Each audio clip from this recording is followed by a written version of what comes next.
Mercury astronaut Gordon Cooper was the last American astronaut to go up in space alone. He orbited the planet 22 times. While stationed at Edwards Air Force Base in the early 1950s, Cooper was part of an event that has never been explained. I was having some cameramen film the installation of a precision landing facility they were putting in right on the edge of the dry lake. And this saucer flew right over them and put down 3 little gear and landed out on the dry lake bed.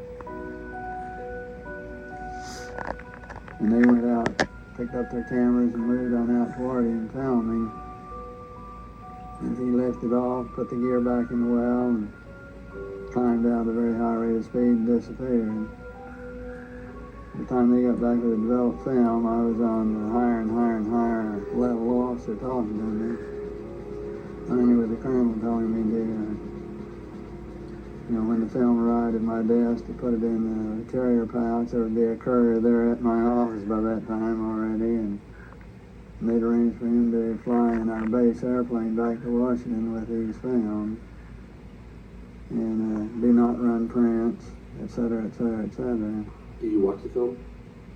We didn't have a chance to run it. I had a chance to hold it up to the window and look at it. It was certainly good film.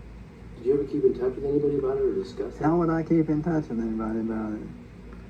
There's no way within the military or within the government of keeping track of something that is classified unless you're directly involved in it, and I was not. This meeting was a turning point for my father. Gordon Cooper was an icon of his generation, and my father was amazed by his story. At that point in time, there was no doubt in my mind that this vehicle was made at some other place than here on Earth. It was,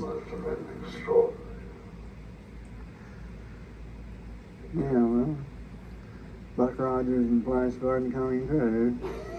After the film was sent to Washington, it was never seen or heard of again.